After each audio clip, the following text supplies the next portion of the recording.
J'espère que les 3 derniers jours ont été, pertinents et vous ont permis de la réflexion. Nous allons maintenant accueillir Mariette Westermann, vice-chancelière de NYU Abu Dhabi, Emmanuel Rabaté, directeur du Louvre Abu Dhabi, qui vont partager avec vous leurs réflexions et leurs allocutions de clôture.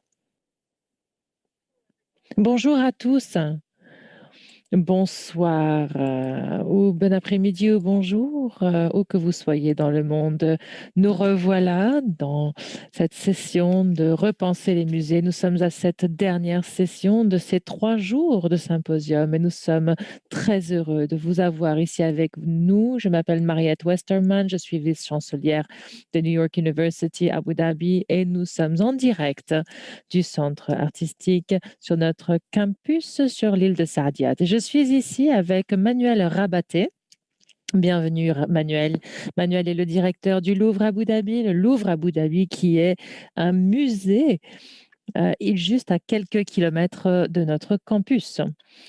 Manuel et moi sommes ici ensemble pour vous faire la conclusion de ces 3 jours, mais nous ne sommes pas là pour clore la conversation ou même la résumer. Ce n'est pas notre rôle. Elle a été beaucoup trop riche et nous sommes convaincus que cette conversation finalement vient de démarrer. Je veux simplement vous dire waouh, waouh et merci. Merci pour tout ce que vous nous avez donné par cette qualité, cet intérêt des conversations que nous avons pu avoir durant ces 3 jours, ces allocutions, ces études de cas, ces sessions de réseautage, mais aussi toutes ces présentations, elles ont été fantastiques, fructueuses et très enrichissantes. Tout ce que vous avez pu apporter sur le monde de la conversation des musées, leur présence et leur présence, l'actualité, le présent et le futur.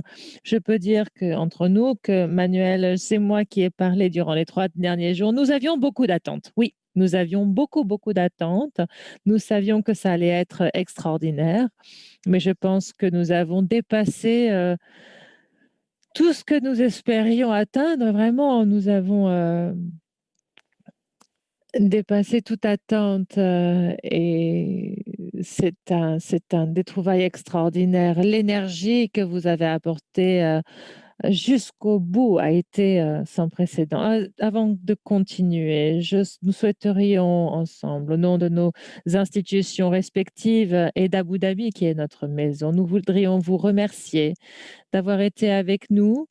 Je sais qu'il y a eu beaucoup de conversations concernant la fatigue de chacun à utiliser Zoom trop longtemps, mais je voudrais vous remercier à tous d'avoir été avec nous et merci à ces modérateurs de panel exceptionnels et nos panélistes exceptionnels qui nous ont rejoints du monde entier.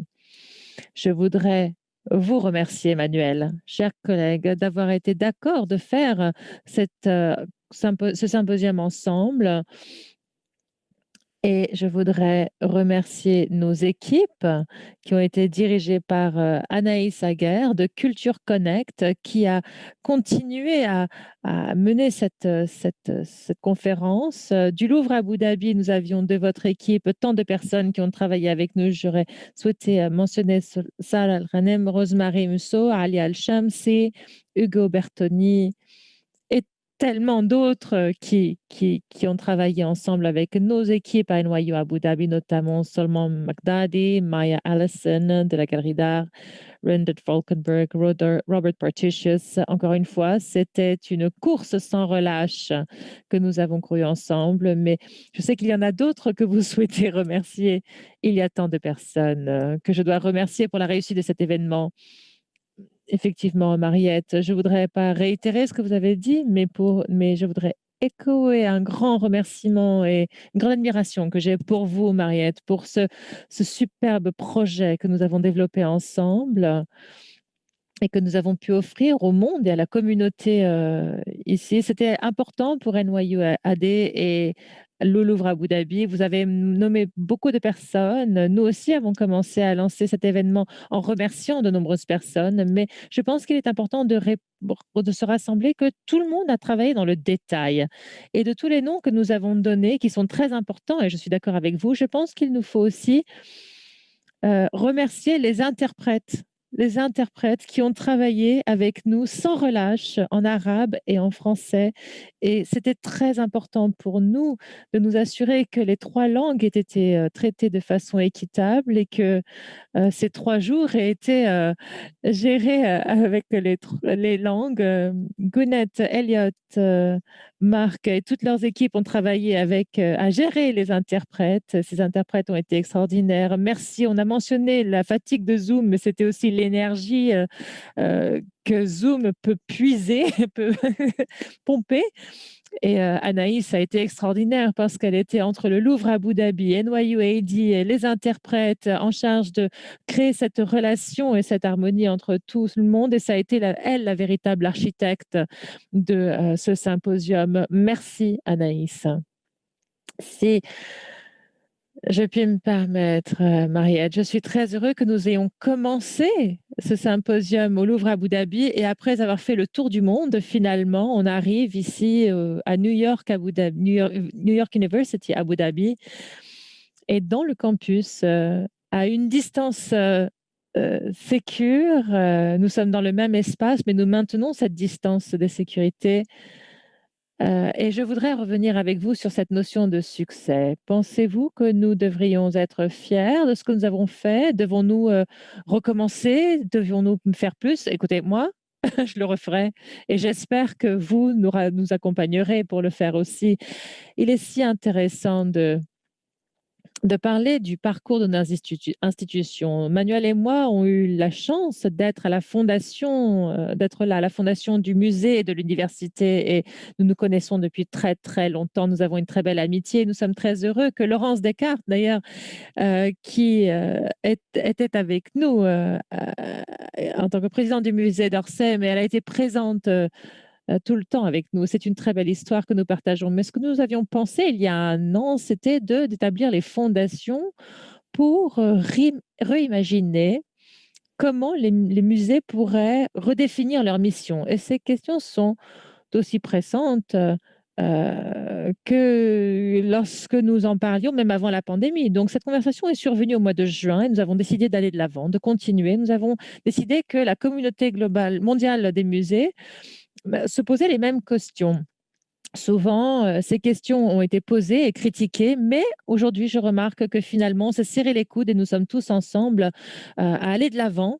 Et j'ai vu que les 1000 inscriptions à se joindre à nous sur Zoom ont été atteintes et la participation a été extraordinaire. Et je ne veux pas dire si nous le referions, mais au contraire, quand nous le referions. Je pense que nous aurons la possibilité de recevoir encore plus de monde pour que tout le monde puisse participer à toutes les sessions. C'est cela la réussite. C'est que nous avons dépassé toute attente. Nous aurions pu effectivement accueillir tout le monde ici à Abu Dhabi et vous accueillir dans nos prémices et nous le referons, je suis sûre. Mais il y a beaucoup de commentaires reçus qui m'ont dit, moi je suis un étudiant en doctorat du Royaume-Uni et je n'aurais pas pu participer à ce symposium, mais là, grâce à Zoom, j'ai la possibilité d'en faire partie, de vous écouter et d'être au cœur de la discussion. Et ça, j'ai trouvé ça assez extraordinaire parce que nous créons le lien entre les communautés. Comme nombreux d'entre vous ont pu le dire, au début de ce symposium, on a réfléchi, on s'est dit, mais nous avions fait ça il y a 10 ans. C'était une sublime conférence, très intéressante, aussi complexe. Euh, Elle suivait justement le désastre de ce volcan en éruption en Islande. Enfin bon, il y a eu encore une catastrophe naturelle à cette époque et aujourd'hui nous parlons de la pandémie. Je pense que ces événements naturels finalement nous rapprochent et rassemblent la communauté. Nous sommes tous présents ici. Je suis reconnaissante de tous ces directeurs de musées qui ont réussi à se joindre aux conversations. Mais si vous observez qui a fait partie de ces différentes séances Zoom, c'était incroyable de constater les parcours de chacun et des personnes de différents musées, de différents pays, différents types de musées. Votre musée est venu, des musées des civilisations noires au Dakar a fait partie de cela, des musées à venir à Dubaï. Nous avons parlé des artistes qui en émergence. Nous avons parlé aussi du musée national de Zayed, qui n'est pas si loin, mais qui arrive aussi, qui est en construction. Je pense que le fait que nous passions d'une communauté à une autre et que tout le monde participe était pas très intéressante et nous n'aurions peut-être pas pensé à cela il y a 10 ans de rassembler tant de personnes. Et puis de se dire que les musées peuvent être des moteurs à l'empathie humaine, nous n'aurions pas pensé à cela avant. C'était une conversation très importante avec des plaidoyers, des champions, des professeurs et ceux qui étaient même sceptiques à l'idée. Ça aussi, c'était une conversation intéressante et je n'aurais pu l'imaginer il y a 10 ans. Donc, je dois dire que tout ceci a été particulièrement encourageant. Et la notion de succès ou de la performance ou de l'appréciation même dans ce monde muséal joue de ces deux piliers que vous venez de mentionner. Il y a la participation de chacun, du fait que nous ayons vendu toutes les entrées avant de commencer. Et nous avons dû refuser des personnes et des participants. Et nous avons plus de 1000 participants. Et je comprends que nous avons mis en place et rendu accessible tout ce contenu et nous allons continuer d'ailleurs, une fois que c'est compressé, retravaillé par les équipes techniques, elles seront à disposition pour le public. Mais je voudrais reconnaître cet équilibre que nous voulions ancrer dans la structure de ce symposium. Elle démontre exactement cela, un équilibre dans la diversité. Nous voulions que le monde soit présent. Et je pense que le monde était présent. Nous aurions pu explorer encore des sujets, rentrer encore plus en profondeur dans certains sujets. Nous aurions exploré plus de variété, de diversité d'expériences muséales. Mais je pense que finalement, nous avons réussi à inviter le monde à se joindre à cette conversation. Et en parallèle à cela, nous voulions aussi que les locaux participent à cela. Et de là le paradoxe avec le numérique, comment rendre cela disponible? Et je suis tellement heureux d'avoir pu permettre cette onctuosité, cette créativité par le monde numérique, d'avoir pu rassembler ces individus, mais aussi d'un point de vue émirien, parce que nous sommes ici au cœur de l'île de Saadiat et nous sommes ici pour montrer la diversité culturelle dans cet écosystème aux Émirats. Nous sommes très heureux d'avoir nos amis et collègues de Sharjah, de Dubaï, des institutions publiques, des institutions privées, mais aussi tous ceux qui sont l'âme de ce que nous faisons ici. Et évidemment, non seulement juste l'île de Saadiyat, mais tous les Émirats d'Abu Dhabi. Nous avons réussi à avoir ce composant local dans quelque chose d'international.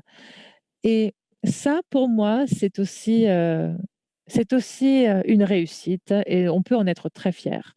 Et je peux le dire, nous avons 2 personnes qui sont très importantes pour le Louvre d'Abu Dhabi. Mohamed Al-Moubarak, mon président, qui m'a dit qu'il est venu au Louvre d'Abu Dhabi avec sa famille le premier jour après le confinement. Quand on a levé le confinement, sa première sortie était au Louvre Abu Dhabi. Et Jean-Luc Martinez a dit que le Louvre Abu Dhabi est le prototype du musée du 21e siècle. Il est fier que le Louvre Abu Dhabi porte le nom du Louvre. Il était fier. Et donc, cette mission culturelle, finalement, est extraordinaire. Et le département culturel nous a fait un très, très beau cadeau. Autant pour nous, notre 3e anniversaire, et vous, votre anniversaire aussi à New York University. C'était un très beau cadeau. C'était une très belle façon de célébrer notre anniversaire à tous les deux. Mais quelle serait votre conclusion, je dirais, sur pas sur cette dernière journée, mais sur ces 3 jours? Écoutez, nous avons eu une excellente opportunité de démarrer hier notre journée en repensant un petit peu à tout ce qui avait été dit. On a dit que cette collection n'avait jamais disparu. Il y avait de très beaux débats concernant les collections. Euh, mais je pense que alors que nous avons ressenti cette urgence, on avait besoin de parler de gens, des communautés, des individus, et on ne parlait presque plus des collections. Et aujourd'hui, je pense que à la Fondation culturelle ici ou même au Guggenheim à Abu Dhabi, Sarah nous le disait, les objets ne font pas une institution. Les objets concernent les individus et ils ont été faits par eux, pour eux, etc. Et je pense que nous avons eu un très bel équilibre ici et une très belle façon de passer de l'objet à l'homme et de l'homme à l'objet et que cet objet puisse faire partie de la communauté et pas seulement la servir. On tend la main vers cela. Des musées, on se considère la communauté étant en dehors du musée, alors que cette communauté fait partie intégrante du musée. Autre chose qui, pour moi, a été très intéressante et qui a été très claire à la fin de cette deuxième journée, c'est que malgré les difficultés et les défis de la pandémie, j'ai senti une volonté de faire survivre les musées. Regardez toutes ces milliers de personnes qui ont voulu participer à ces symposiums. Cela nous dit beaucoup. Mais juste après cela, comme Christophe l'a dit le premier jour, nous voulons nous reconstruire. Nous ne voulons pas revenir à ce que nous faisions. Et je pense que ça, c'est encourageant. Et dans une petite parenthèse qui a été justement relevée dans une session hier soir, c'était une des voix d'autorité. Personne ne voulait diriger un peu ces séances. Nous voulons être des polyphones. Nous voulons entendre d'autres voix et nous voulons que d'autres voix soient présentes. Il y a une forte sensation que lors d'un petit questionnaire qui a été créé avec l'audience, 72% ont considéré que le Covid-19 nous a rendus misérables et seuls, alors que lorsque l'on pense à comment les musées veulent avancer, ils ne doivent pas gaspiller ce moment et au contraire trouver le moyen d'aller de l'avant. Et qu'est-ce que cela veut dire? Il faut être plus inclusif, rassembler les gens à travers les communautés et les communautés marginalisées qui n'ont jamais pu approcher un musée à cause de leur histoire coloniale. Je pense que c'était une tirade très intéressante et puissante. Et même aujourd'hui et jusqu'au bout, je dirais que nous avons eu l'excellente session sur le futur des conservateurs, à savoir comment le musée pourrait être un modèle de la communauté mondiale et comment, à travers toutes les communautés, elle disait justement, euh, j'ai été, je suis là depuis longtemps, j'ai vu ce film déjà, et il est important que nous puissions prendre cette énergie et que nous l'investissions dans cette inclusion, que nous ayons des conversations de cœur à cœur, authentiques, transparentes. Et c'est ce modèle que nous devons maintenir. Et c'est cela le résultat majeur que j'en tire. Et c'est pour ça que je vous dis, Manuel, quand est-ce qu'on recommence? Quand est-ce qu'on Donc, ce n'est pas réorganise si, ce c'est quand. symposium? Je suis d'accord avec vous. Mais Et vous savez, il faut dire que c'est le suivi de l'histoire, parce que même dans le symposium lui-même, le récit continue. Et hier, je dirais, on a eu beaucoup d'émotions. Euh, Quelques histoires clés, Zena, Arena, qui ont parlé des musées. C'était vraiment impressionnant et on a senti une sorte de solidarité. Calvin, qui a partagé les limites de l'empathie que les musées peuvent générer. Il y a le matériel humain ou l'aspect humain. Donc tous les panélistes ont voulu sortir des piliers que nous avons donnés et démontrer l'interaction entre les collections, les individus, la façon de présenter. Donc, c'est un point très important. Nous avons donné un cadre de travail, certainement. Ce fut un grand défi, mais je pense qu'il est très important dans un tel symposium qui n'est pas vraiment de revivre les morts, mais c'est l'exposition, la présentation, l'explication des pratiques réelles par des professionnels, par des directeurs, par de musées, par des curateurs. Il est très important de voir de nouvelles façons de penser, de nouvelles expériences. Et ça, c'était un des messages clés de réimaginer l'espace public et même pousser les frontières. À Louvre Abu Dhabi, pour moi, c'est quelque chose que l'on pousse déjà, de sortir en dehors des murs. On le fait déjà, mais euh, la richesse de l'expérience est fascinante et nous devons suivre certainement donc le voie des autorités ou de l'autorité. Tout le monde n'était pas d'accord certainement, mais l'importance qui a été donnée au rôle des musées, c'est bien démontré, surtout lors des débats, parce que les musées sont importants, les musées occupent toujours un rôle très important dans notre société. Donc nous avons mis quelques réflexions en motion, en action, d'une façon dynamique, interactive. C'est une des choses que j'ai voulu mentionner. Je suis tout à fait d'accord. Parce que la variété de la participation des sujets démontre l'importance des musées. On aime bien ces institutions et comme tout le reste, on n'est pas tous parfaits. On a tous notre part des problèmes. On essaie de coloniser les musées.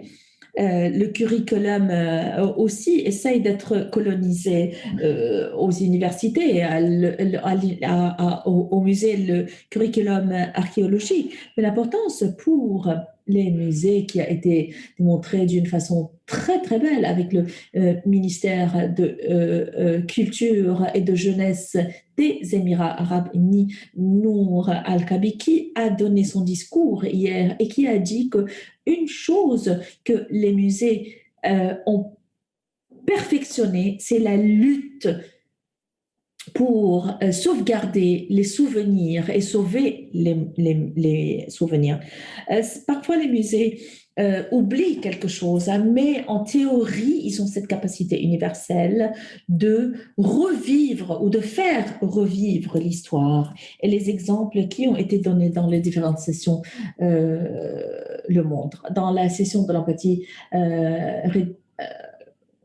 présidée par professeur Tom Throne, qui a dit que à la fin de la session, il a dit, on travaille tous sur l'empathie. Certainement, on est tous d'accord que l'universalité n'est jamais accomplie, mais c'est un objectif, une aspiration.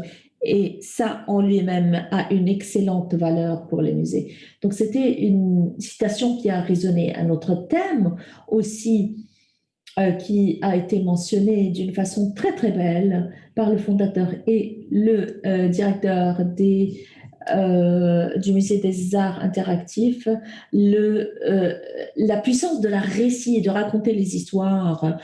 Donc les musées ont une certaine connaissance, la connaissance des spectres qui est peut-être pas partagé assez. Donc, l'idée de partager nos collections, de raconter des histoires vivantes qui sont parfois déterminées par le musée, ceci, pour moi, c'était excellent. Comment vous le sentez-vous en tant que directeur du musée? Parce que vous devez raconter une histoire. Quelles histoires sont valides pour vous? Euh, c'est à quoi je pensais. Qu'est-ce que ceci veut dire, un partenariat avec NUID? Donc, c'est un moment de réflexion sur ce que nous faisons et ce que ceci veut dire pour le Brave Dhabi. Il est très clair que les musées commencent avec les collections, évidemment, comme un point de départ. Donc, mais comme l'a dit tout le monde, déjà, dans le symposium, rien n'est possible sans l'audience, sans cet espace de rencontre, sans le public. Donc, le musée, comme l'a dit Jean-Luc Martinez, création artificielle ou visuelle. Ce sont des objets de l'esprit. Et quand la crise a attaqué l'humanité, donc cette crise certainement nous a forcé à accélérer la transformation, mais aussi à remettre en question la façon avec laquelle on construit les musées. Les musées sont fragiles, ils peuvent être critiqués, attaqués et doivent se défendre. Pour nous, à Louvre Abu Dhabi, nous avons une panoplie de valeurs et nous avons toujours réitéré l'agilité, l'empathie, la durabilité, l'équilibre, les connaissances. Toutes ces composantes sont comme des échos pour nous, pour mettre une certaine dynamique dans les années à venir. Et jusqu'à notre prochain symposium, je vais jouer sur la polyphonie des différents sens dans la collection, la diversité des voix, et écouter ces voix ou ces messages et apprendre de ces messages. Louvre Abu Dhabi sera un endroit de recherche lié avec les universitaires, les académiciens, un espace d'apprentissage, d'éducation, de découverte pour raconter des histoires, pour se divertir, pour écouter, pour l'humilité, mais aussi un espace de rétablissement et de résilience. Donc, je ne sais pas si c'est méditation, beauté, empathie, toutes ces valeurs ensemble. Mais nous, en tant que musée, nous devons jouer un rôle. Nous avons un rôle à jouer après la crise. C'est très bien dit. Certainement, je commence à penser, comme nous l'avons entendu dans plusieurs panels, que l'épidémie, oui, mais d'autant plus la question de représentation, surtout pour les personnes marginalisées, mais aussi ces conversations qui sont venues à partir des 4 coins du monde et ont résonné en fait. Donc, d'une façon que vous aurez espéré que ces événements n'ont jamais eu lieu, parce qu'ils ont fait des dégâts qui sont à peu près similaires que les dégâts que l'épidémie a fait. Donc, j'ai beaucoup aimé les commentaires de Jenna Pedersen qui a dit ce travail a été fait à travers la société civile et les institutions qui ont rendu les choses possibles en théorie, de voir et d'être vu, d'entendre et d'être écouté. Donc, il faut garder la culture vivante et il faut le faire ensemble. Peut-être c'est un moment de poser cette question, qu'est-ce qu'il faut faire ensemble? Certainement, nous avons pu démontrer qu'on peut faire des choses émerveillantes si on fait confiance à cette puissance humaine qui, après le temps, doit surmonter les différences, doit mettre les individus ensemble. Et rappelez-vous que l'art et la manufacture et l'artisanat, c'est quelque chose qui nous remet ensemble, comme le font les musées. Et comme on l'a entendu il y a tous les jours. Merci beaucoup.